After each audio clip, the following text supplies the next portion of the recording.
जय हिंद साथियों, एक बार फिर से आपका स्वागत है आपके अपने YouTube चैनल NK क्लासेज में।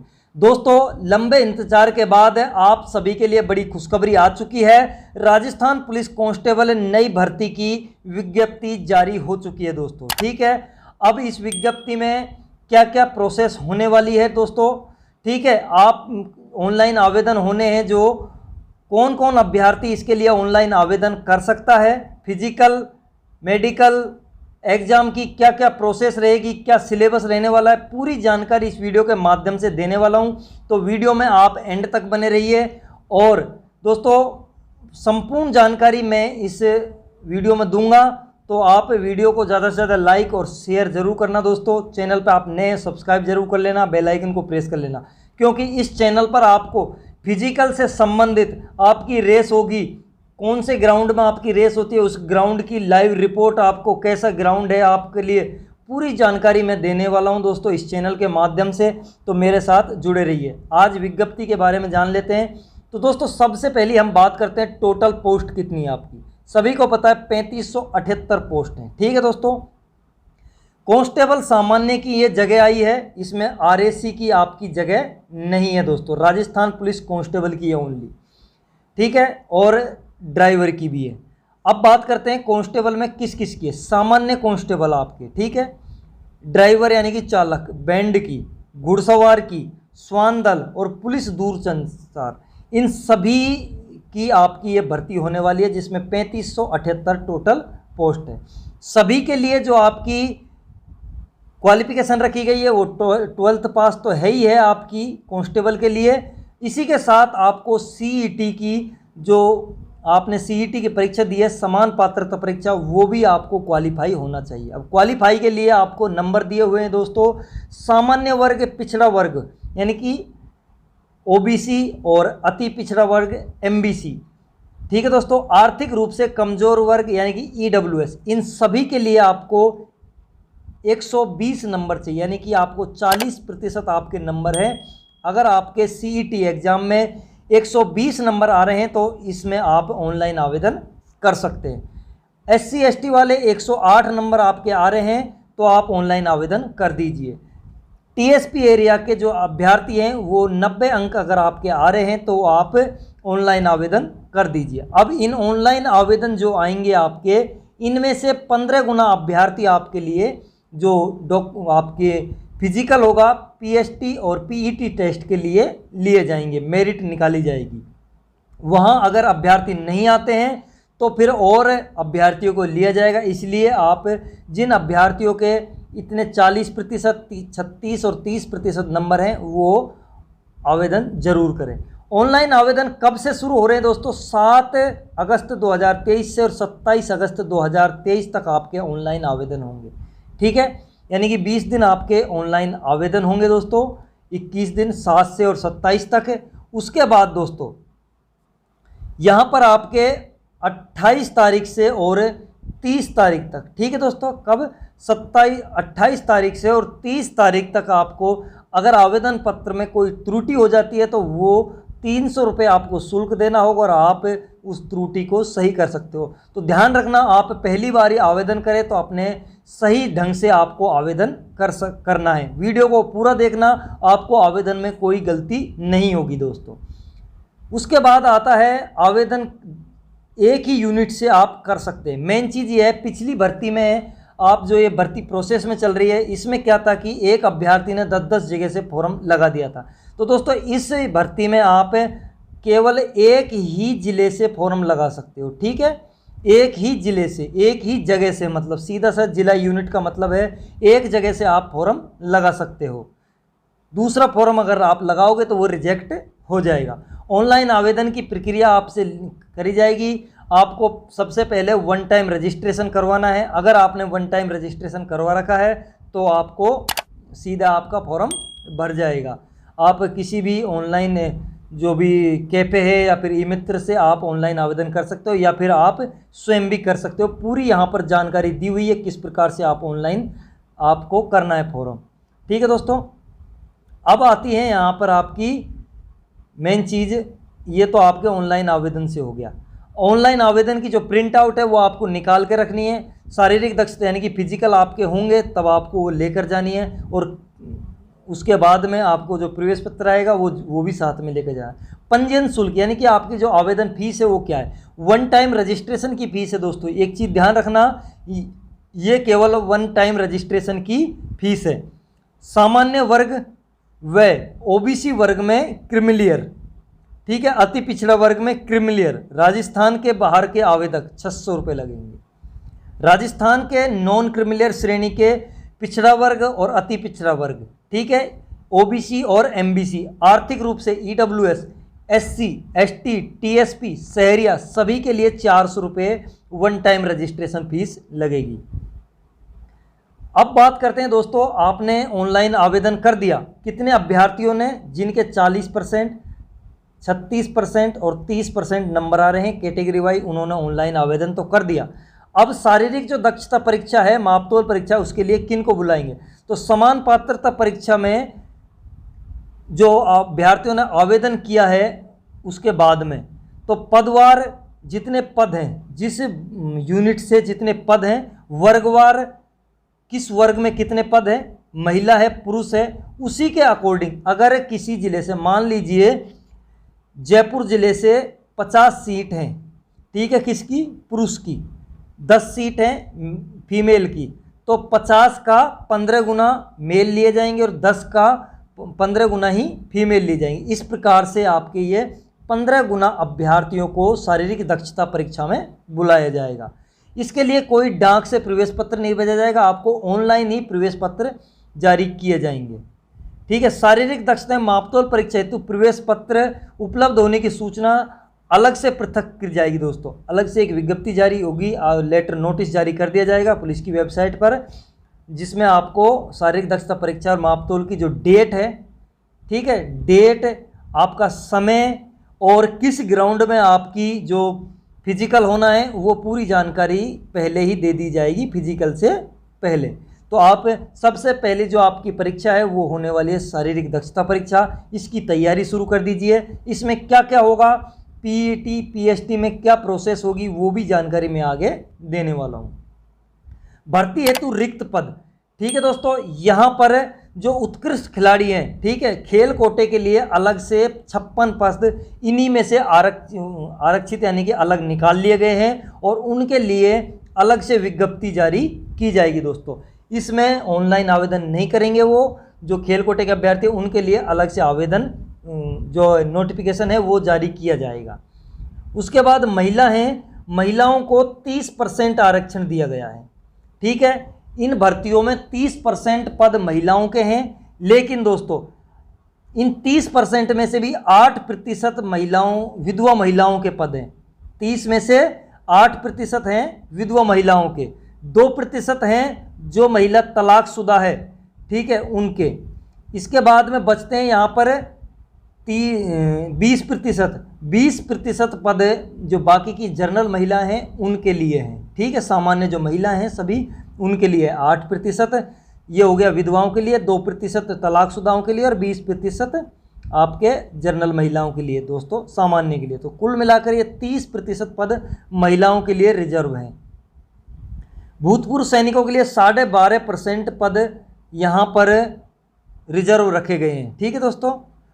यहाँ पर भी एक चीज़ मैं आपको बता देता हूँ, ये जो महिलाओं के 8% पद हैं विधवाओं के और 2% हैं जो तलाकशुदाओं के, ये महिला 2% नहीं मिल पाती हैं, 8% ये विधवा नहीं मिल पाती हैं, तो इनके जो पद बचेंगे, इसमें यहाँ पर जो पद बचेंगे वो पद 30%, जो इसमें से 20% जो महिलाएं हैं उनको दे दिए जाएंगे, ठीक है। बाकी की जो भी सामान्य लड़कियां हैं, महिलाएं हैं जो फॉर्म भरेंगी, उनको इनके पद खाली रहते हैं तो वो इनको दिए जाएंगे। अगली भर्ती में वो पद नहीं जोड़े जाएंगे, ठीक है दोस्तों। ये चीज़ समझने की कोशिश करना, महिलाएं खास तौर से उनके लिए है ये, भूतपूर्व सैनिकों के लिए हो ही गया दोस्तों यहाँ पर। अब बात करते हैं टीएसपी एरिया के लिए। टीएसपी एरिया के लिए अनुसूचित क्षेत्र के उक्त रिक्त पदों के लिए केवल राजस्थान राज्य के ही टीएसपी में कौन गिना जाएगा, टीएसपी के अनुसूचित जाति और जनजाति के लिए राजस्थान क्षेत्र के ही जो राजस्थान के स्थायी निवासी हैं 1 जनवरी 1970 के बाद में यहाँ पर रह रहे हैं, वही यहाँ के टीएसपी एरिया के गिने जाएंगे। किसी अदर स्टेट के जो टीएसपी एरिया के अभ्यर्थी हैं वो यहाँ पर सामान्य कैटेगरी यानी कि जनरल कैटेगरी में ही जोड़े जाएंगे। उसके बाद दोस्तों यहाँ पर जो आपकी एमबीसी वर्ग के लिए 5% जो आरक्षण है वो आरक्षण यहाँ पर दिया जाएगा। अनुसूचित जाति, अनुसूचित जनजाति, पिछड़ा वर्ग के अभ्यर्थियों को जो भी आरक्षण है वो दिया जाएगा। ठीक है, यहाँ पर एमबीसी वर्ग का हो गया। उसके बाद में ईडब्ल्यूएस वर्ग है जो, उनको भी यहाँ पर 10% आरक्षण दिया जा रहा है, जो पहले दिया है इनका 10% आरक्षण ईडब्ल्यूएस का। जिन अभ्यर्थियों की आय 8 लाख रुपए से कम है, सामान्य वर्ग के, वो ईडब्ल्यूएस के अंदर काउंट होंगे, उनको ईडब्ल्यूएस सर्टिफिकेट बनवाना होगा। और यहाँ पर एक चीज़ आपको खास तौर से ध्यान रखनी है दोस्तों, जो अभ्यर्थी ईडब्ल्यूएस वाले हैं उनके लिए आपको जो ईडब्ल्यूएस का सर्टिफिकेट है जिसमें आपको आय प्रमाण पत्र दर्शानी है, वो 2022 और 23 की दर्शानी है। कौन सी? 2022-23 का आप अभी से ही ईडब्ल्यूएस सर्टिफिकेट बनवा लीजिए। अभी तक नहीं बनवाया है तो 22-23 का आपके लिए अनिवार्य किया गया है। इसमें पहले भी आपके लिए 20-21 का मांगा गया था 21 वाली भर्ती में, और इसमें 22-23 का मांगा गया है। ठीक है दोस्तों, ये चीज़ ध्यान रखना। वहीं दोस्तों जो भी आपके ट्रांसजेंडर हैं उनके लिए भी यहाँ पर अलग से आरक्षित किए गए हैं 56 पद खेल कोटे के, वो बता ही दिया मैंने आपको। राजस्थान के जो बाहर के अभ्यर्थी हैं वो किसी भी कैटेगरी से हैं, उन सभी को आपकी जनरल कैटेगरी में जुड़ा जाएगा। ठीक है, जनरल कैटेगरी में। वेतनमान और पेंशन ये बाद की बातें, आप सिलेक्शन हो जाओ, आपको बाद की बातें हैं। ये 14,600 रुपये 2 साल के प्रोविजन पीरियड में दी जाएंगे। उसके बाद आपको L5 लेवल पर आपका फिक्सेशन कर दिया जाएगा और आपको जो बेसिक पे है और वेतन भत्ते हैं वो सारे दिए जाएंगे। आपके 2 वर्ष की कालावधि में कोई वेतन भत्ते नहीं दिए जाएंगे दोस्तों, एक ओनली वर्दी भत्ते के अलावा। भर्ती हेतु पात्रता दोस्तों, इसके लिए बस वही है बात है, भारत का नागरिक होना चाहिए, हिंदी का ज्ञान होना चाहिए, राजस्थान की संस्कृति का। मेन चीज़ है शैक्षणिक योग्यता की बात करते हैं तो 12वीं पास होना जरूरी है। जिला पुलिस और इंटेलिजेंस के लिए, दूर संचार के लिए, भौतिक विज्ञानी के दोस्तों मैथ साइंस से और कंप्यूटर के साथ विज्ञान विषय में सीनियर सेकेंडरी, कंप्यूटर के साथ विज्ञान विषय में सीनियर सेकेंडरी है या 12वीं कक्षा या समकक्ष परीक्षा उत्तीर्ण है तो वो पुलिस दूर संचार में भर सकता है। मतलब दोस्तों बात यह है, अगर किसी मैथ साइंस वाला स्टूडेंट है, ठीक है, बायोलॉजी वाला स्टूडेंट है जो वो भर सकता है विज्ञान विषय में। कंप्यूटर के साथ यानी कि दोस्तों बायोलॉजी वाला नहीं, कंप्यूटर साइंस, एक कंप्यूटर साइंस और आती है, कंप्यूटर साइंस और मैथ साइंस वाले अभ्यर्थी दूर संचार के लिए आवेदन कर सकते हैं। जो ड्राइवर कांस्टेबल के पद की पात्रता के जो आवेदक हैं उनकी विज्ञप्ति जारी, जो ड्राइवर में फॉर्म भरना चाहते हैं, विज्ञप्ति जारी हुई है कब? आज 3 अगस्त 2023 को। ठीक है दोस्तों, इससे 1 वर्ष पूर्व का, यानी कि दोस्तों आपको 2 अगस्त 2022 से पहले का आपके पास ड्राइविंग लाइसेंस होना चाहिए। कैसा भी हो, light motor vehicle, heavy motor vehicle दोनों चलेंगे, लेकिन आपके पास 2 अगस्त 2022 से पहले का होना चाहिए, यानी कि 1 साल पहले का आपके पास होना चाहिए आज की डेट से। आयु सीमा की बात करते हैं दोस्तों, यहाँ पर जो सामान्य कैटेगरी है, ठीक है, सामान्य कैटेगरी के लिए यहाँ पर आयु सीमा रखी गई है 18 से और 24 साल। कितनी? 18 से 24 साल। अब सभी जो कैटेगरी के अभ्यर्थी हैं उनके लिए 1 वर्ष की छूट दी गई है। कितनी? 1 वर्ष की, सभी कैटेगरी के लिए। अब बात करते हैं यहाँ पर सामान्य वर्ग है, उसके लिए सीधी सीधी भाषा में समझाऊं, बाकी चीज़ आपको छोड़ दीजिए, कितनी छूट दी गई है क्या है। सामान्य वर्ग में महिला, पुरुष और महिला है, ठीक है, कितने जो कौन सी तारीख से के बाद का नहीं होना चाहिए। ठीक है दोस्तों, 1/1/2006 के बाद का किसी का जन्म है, 1/1/2006 के बाद का, तो वो अभ्यर्थी यहाँ आवेदन नहीं कर सकता। ठीक है दोस्तों, EWS, SC, ST, OBC, MBC में 1/1/2006 के बाद का, यानी कि सभी कैटेगरियों में 1/1/2006 के बाद का अभ्यर्थी है तो वो आवेदन नहीं कर सकता है। ठीक है दोस्तों, अब निम्नतम, यानी कि दोस्तों निम्नतम कहाँ तक, किससे, जो कौन सी तिथि है उसके बाद का जन्म होना चाहिए उसका। ठीक है, अगर सामान्य वर्ग में है, पुरुष है, तो उसको 2 जनवरी 2000 के बाद का, 2 जनवरी 2000 और 1/1/2006 के बीच के जन्म है तो वो आवेदन कर सकता है। ये छूट के बाद है दोस्तों उम्र, ये चीज़ ध्यान रखना। आपको जो 1 साल की छूट दी गई है ना, उसके बाद में है, यहाँ देख सकते हो 1 साल की छूट दी गई है, सभी को ऊपरी आयु सीमा में 1 वर्ष का शिथिलन है। तो दोस्तों ये 1 वर्ष के शिथिलन के बाद में है, क्योंकि आपकी जो गणना है 1 जनवरी 2024 को आधार मानकर की जा रही है। तो 2000 का जन्म है अभ्यर्थी का, 1 जनवरी 2024 को 24 साल का होता है, तो इसलिए 24 साल, यानी कि 18 से 23 है, लेकिन 1 साल की छूट के साथ वो 24 साल हो गई। और बाकी की EWS, SC, ST, BC, MBC जो कैटेगरी है, उनका जो जन्म है पुरुष अभ्यर्थी 2/1/1995 का बाद का होना चाहिए। महिलाओं में 2/1/95 यहाँ है और 2/1/90 यहाँ है। राज्य सरकार के कर्मचारी, मृत पुलिस अधिकारी कर्मचारियों का, यानी कि जो अनुकंपा से जो लगते हैं, वो अभ्यर्थियों के लिए, पुरुष अभ्यर्थी है तो 2/1/1997 के बाद का जन्म और 1/1/1992 के बाद का जन्म होना चाहिए महिला का। भूतपूर्व सैनिक है तो 2/1/1981 से बाद का और 2/1/1981 है, सेम है महिलाओं में और पुरुषों में इसका। चालक के लिए यहाँ पर वही दिया हुआ है दोस्तों, 2006 है यहाँ पर। फिर इस जो चालक के लिए अधिकतम आयु सीमा यहाँ पर 97 है, यहाँ 92, 94, 81। आप देख सकते हो ज़्यादा टाइम लगेगा आपको कि इस तिथि से और इस तिथि के बीच में आपका जन्म है। ठीक है, तो आप आवेदन कर सकते हो, बाकायदा नहीं कर सकते। शारीरिक मापदंड की बात करते हैं, पुरुष अभ्यर्थियों के लिए सामान्य वर्ग के लिए 168 सेंटीमीटर। ठीक है दोस्तों, अभ्यर्थी की ऊंचाई, सीने, माप, वजन निम्नानुसार है। ठीक है, ये सभी के लिए दोस्तों, सभी के लिए है, इसमें कोई छूट आपके लिए नहीं दी गई है। ठीक है, यहाँ पर 168 सेंटीमीटर है पुरुष अभ्यर्थियों का, 81 से 86 आपका जो सीना है वो होना चाहिए, 81 बिना फुलाए, फुलाने के बाद 86। महिलाओं के लिए 152 सेंटीमीटर लंबाई होनी चाहिए और 47.5 किलोग्राम आपका जो वजन है वो होना चाहिए। अगर सामान्य क्षेत्र के लिए उपयुक्त वर्णित शारीरिक मापदंड के अनुसार अनुसूचित जनजाति यानी कि SC ST के अभ्यर्थी उपलब्ध नहीं होते हैं।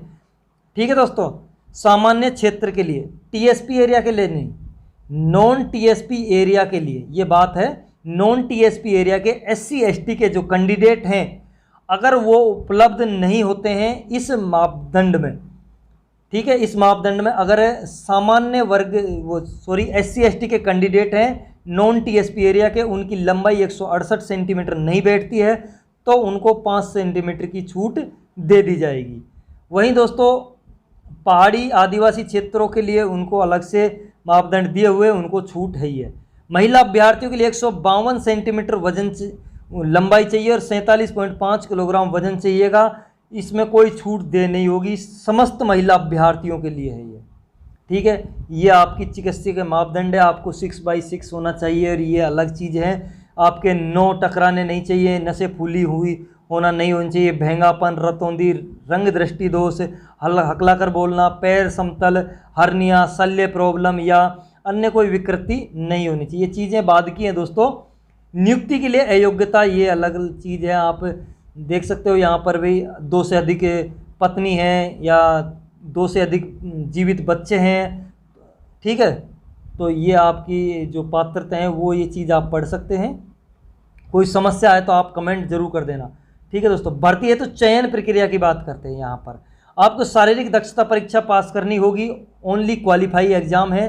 कांस्टेबल ड्राइवर में भी, चालक, घुड़सवार और सामान्य इंटेलिजेंस, पुलिस दूरसंचार सब में, ड्राइवर में भी ये फिजिकल सब के लिए क्वालिफाई है। कंप्यूटर आधारित परीक्षा आपके सामान्य कांस्टेबल की होगी 150 नंबर की, कांस्टेबल, चालक, घुड़सवार, श्वान दल के लिए 150 नंबर की और बैंड के लिए लागू नहीं है। दक्षता परीक्षा सामान्य के लिए नहीं है, 30 नंबर कांस्टेबल चालक के, घुड़सवार के, श्वान दल के, 30 नंबर की कांस्टेबल बैंड की। अगर आपके पास NCC, होमगार्ड आदि संबंधित कोई डिप्लोमा है, पुलिस से संबंधित कोई कोर्स में डिप्लोमा है, उसके 20 नंबर है। डिप्लोमा और डिग्रियों के अलग अलग नंबर दिए हुए हैं 20, उसके बाद में घटते हुए भी हैं और यहाँ पर लागू नहीं है। ये डिप्लोमा ध्यान रखना, चालक में, घुड़सवार में, श्वान दल में और बैंड में ये लागू नहीं है। तो दोस्तों कुल टोटल 170 नंबर का पेपर होगा कांस्टेबल सामान्य का, घुड़सवार वगैरह इनका 180 का और 30 नंबर का कांस्टेबल बैंड का है, जिसमें केवल दक्षता परीक्षा होगी। ठीक है दोस्तों, और फिजिकल होगा। शारीरिक दक्षता परीक्षा आपकी आवेदक जो भी आवेदक आवेदन करेंगे उनमें से मेरिट छटेगी और 15 गुना अभ्यर्थियों को शामिल किया जाएगा दौड़ के लिए। उसके बाद में आपके मेजरमेंट टेस्ट किए जाएंगे। ठीक है, आपको ऑनलाइन प्रवेश पत्र जो जारी किएंगे उसके अकॉर्डिंग उसमें आपको ग्राउंड पता होगा कि कौन से ग्राउंड में आपका एग्ज़ाम होने वाला है। और जो अभ्यर्थी दौड़ में पास नहीं होगा उसको दूसरा मौका नहीं दिया जाएगा और वो इस भर्ती प्रक्रिया से बाहर कर दिया जाएगा। आपके 25 मिनट की रेस होगी पुरुषों के लिए, 5 किलोमीटर की रेस होगी सभी के लिए। पुरुषों के लिए 25 मिनट, महिलाओं के 35 मिनट, भूतपूर्व सैनिक है जिनके लिए 30 मिनट और ट्राइबल सब जो अनुसूचित जनजाति हैं टीएसपी एरिया की उनके लिए 30 मिनट हैं। आपको फिजिकल में आने से पहले एक सर्टिफिकेट बनवा कर लाना होगा आपके स्वास्थ्य से संबंधित। ठीक है दोस्तों, कि आप फिजिकल में सम्मिलित होने के लिए क्वालिफाई हैं, आप फिट हैं। शारीरिक मापतोल, आपके लिए शारीरिक मापतोल होगी आपकी लंबाई, चेस्ट, हाइट, वेट, मतलब ये सारी चीज़ें नापी जाएंगी। अगर आपको कोई दिक्कत है, आपकी कहीं पर लंबाई पूरी बैठी है और आप यहाँ पर नहीं बैठ पाती है, तो आप 500 रुपये के शुल्क जमा करा कर अपील कर सकते हो। दोबारा आपकी जांच होगी बोर्ड के द्वारा, उसमें भी आप फेल पाए जाते हैं तो आपको बाहर कर दिया जाएगा। कंप्यूटर आधारित परीक्षा आपकी ली जाएगी जिसकी समय अवधि 2 घंटे की होगी। 150 प्रश्न होंगे। आप देख सकते हो किस किस जो सब्जेक्ट है उसके कितने नंबर होंगे। ठीक है दोस्तों, यहाँ पर ये हो ही गया आपका। इस कंप्यूटर आधारित परीक्षा में जो भी अभ्यर्थी हैं उनके लिए 40% आपको नंबर लाने होंगे।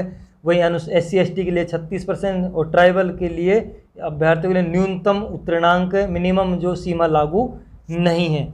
ये तो आपके मिनिमम होती है दोस्तों। अब ये नहीं कि आप 40% नंबर लाओगे, ये मिनिमम होती है और उसके बाद में मेरिट छटती है। मेरिट में आपका नंबर आता है या नहीं आता है। ठीक है, और इसमें जो फॉर्म वही अप्लाई कर सकते हैं जो CBT में एग्ज़ाम दी है, जो CET एग्ज़ाम दी है। CBT में उत्तीर्ण के लिए संबंधित वर्ग के निर्धारित उत्तीर्ण का समग्र रूप से 5% राज्य सरकार की अधिसूचना अनुसार दिया जाएगा।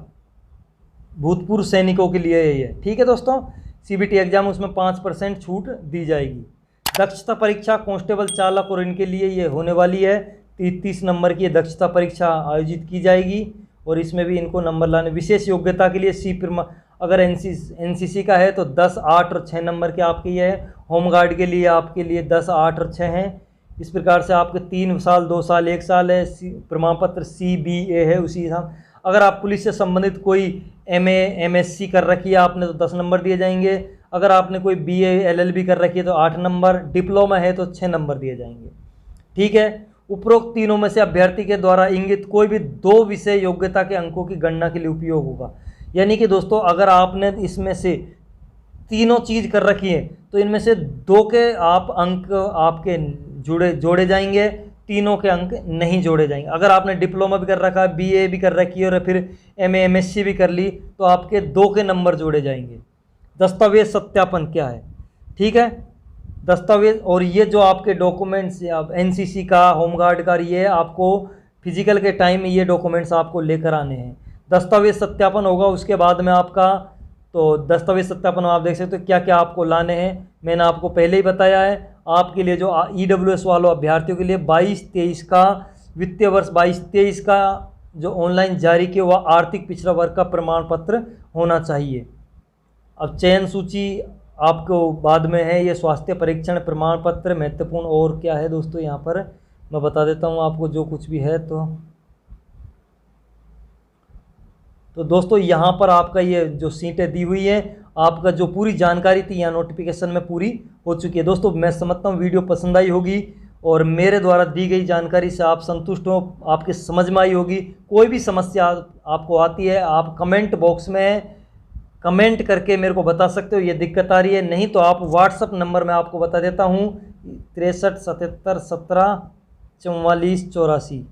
ठीक है दोस्तों, ये मेरे व्हाट्सअप नंबर है, इस पर आप कॉल करनी है तो आपको ओनली व्हाट्सअप ऑडियो कॉल कर सकते हो। ठीक है, व्हाट्सअप ऑडियो कॉल कर सकते हो मेरे पास, नहीं तो आप इस पर व्हाट्सअप पे मेरे को मैसेज कर दीजिए। आपकी कोई भी समस्या उसका मेरे से होएगा तो मैं 100% आप समस्या का निर्धारण करूंगा। वीडियो को दोस्तों आपसे निवेदन है ज़्यादा से ज़्यादा शेयर करना और वीडियो को लाइक करना। चैनल पर आप नए सब्सक्राइब जरूर कर लेना और बेल आइकन को प्रेस कर लेना, जिससे हर वीडियो का नोटिफिकेशन आपको मिलता रहे। मिलते हैं नेक्स्ट वीडियो में, तब तक के लिए दोस्तों जय हिंद, जय भारत, वंदे मातरम।